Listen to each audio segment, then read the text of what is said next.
Hi ದೋಸ್ತರ ನಮಸ್ಕಾರ ಎಲ್ಲರಿಗೆ. ಇವತ್ತಿನ ವಿಷಯ ಏನಪ್ಪ ಅಂತಂದ್ರೆ, ಈಗ ಆಡುಗಳಿಗೆ ಮತ್ತು ಕುರಿಗಳಿಗೆ ಮೂನ್ಯಾಗ ಬಿಳಿ ಸುಂಬಳ ಕೆಂಪು ಸುಂಬಳ ಇರ್ತೈತಿ. ಈಗ ಕೆಂಪು ಸುಂಬಳಿ ಸದ್ಯಗ ಅದು ಎದಕ್ಕೆ ಆತದ ಮತ್ತು ಅದು ಆಗಾಕ ಏನು ಕಾರಣ ಮತ್ತು ಅದು ಯಾವ ಔಷಧ ಹಾಕಿದ್ರೆ ಕಂಟ್ರೋಲ್ ಆಗ್ತದ, ಅದು ಮೂನ್ಯಾಗ ಕೆಂಪು ಸುಂಬಳಿಗೆ ಯಾವ ಔಷಧ ಬೆಸ್ಟ್ ಅನ್ನೋದು ಈ ವಿಡಿಯೋದಾಗ ನೋಡೋಣತ್ತ. ಈ ಸದ್ದ ಫಸ್ಟ್ ಈಗ ಮೂಗ್ನ್ಯಾಗ ಕೆಂಪು ಸುಂಬಳ ಎದಕ್ಕೆ ಆಗ್ತದಪ್ಪ ಅಂತಂದ್ರೆ ಅದೊಂದು ಪ್ಯಾರಾಸೈಟಿಕ್ ಇದು ಏನು ಇನ್ಫೆಕ್ಷನ್ ಅದು. ಅಂದ್ರೆ ಏನಾಗಿರ್ತದೆ ಅಂದ್ರೆ, ಈ ಸದ್ದ ನೀವು ಹೊರಗೆ ಮೇಯಾಕದು ಬಿಟ್ಟಾಗದಲ್ಲ, ಈಗ ಬೇರೆ ಅದು ಮೂನ್ಯಾಗ ಕೆಂಪು ಸುಂಬಳಿದ್ದು ಬದುಕಿ ಏನಾರ ಅಲ್ಲಿ ಮೇಯ್ದು ಹೋಗಿತ್ತಂದ್ರೆ ಆ ಜಾಗದಾಗ, ಅವಾಗ ಒಂದು ಬಾಟ್ ಫ್ಲೈ ಅಂತ ಒಂದು ಸಣ್ಣ ಹುಳ ಇರ್ತದೆ. ಅದು ಬಾಟ್ ಫ್ಲೈ ಅದು ಮೂಗ್ನ್ಯಾಗ ಎಂಟ್ರಿ ಆಗ್ತದೆ. ಈ ಸದ್ದದು ತಳಗ ಬಾಯಿ ಇಟ್ಕಿಸಂತ ತಿನ್ನಾಗ ಮೂಗ್ನ್ಯಾಗ ಎಂಟ್ರಿ ಆಗ್ತದೆ. ಮೂಗ್ನ್ಯಾಗ ಎಂಟ್ರಿ ಆಗಿ ಏನಾಗ್ತದ, ಸೀದಾ ಶ್ವಾಸಕೋಶ ಲಂಗ್ಸ್ ಇರ್ತದಲ್ಲ, ಲಂಗ್ಸ್ನಾಗ ಹೋಗ್ತದೆ. ಆ ಲಂಗ್ಸಿಗೆ ಹೋಗಿ ಲಂಗ್ಸಿಗೆ ಎಫೆಕ್ಟ್ ಮಾಡ್ತದೆ. ಎಫೆಕ್ಟ್ ಮಾಡಿಕಿಸಂತ ಅಲ್ಲಿ ಮಲ್ಟಿಪ್ಲೈ ಆಗ್ತದೆ. ಅದು ಮಲ್ಟಿಪ್ಲೈ ಆಗನ ಅಲ್ಲಿ ಏನಾಗ್ತದ ಅಂದ್ರೆ, ಅದು ಲಂಗ್ಸ್ ಏನದ ಬರ್ಬರ್ದ ಡ್ಯಾಮೇಜ್ ಹಾಕೋತ ಬರ್ತಿರ್ತದೆ. ಅವಾಗ ಏನದ ಅದು ಏನು ಇಂಡಿಕೇಶನ್ ಮಾಡ್ತದಂದ್ರೆ, ಮೂನ್ಯಾಗ ಬ್ಲಡ್ ಬರಕ್ಕೆ ಚಲೋ ಆಗ್ತದ. ಮತ್ತು ಬರೀ ಸೀನ್ತಿರ್ತೈತಿ.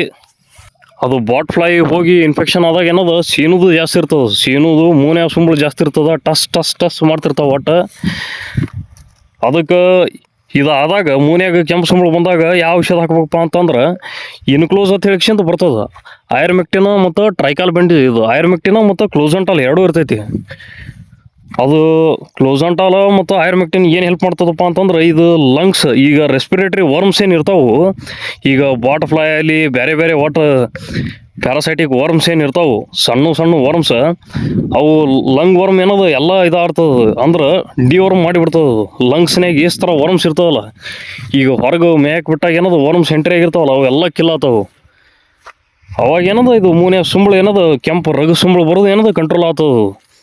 ಅದು ಲಂಗ್ಸ್ ಒಳಗೆ ಹೋಗಿ ಡ್ಯಾಮೇಜ್ ಮಾಡಿ ಬ್ಲಡ್ ಹೆಮರೇಜ್ ಆಗಿರ್ತದೆ. ಅಂದ್ರೆ ಬ್ಲಡ್ ಲಂಗ್ಸ್ ಡ್ಯಾಮೇಜ್ ಹಾಕಿಸಂತ ಬ್ಲಡ್ ಬರ್ತಿರ್ತದೆ.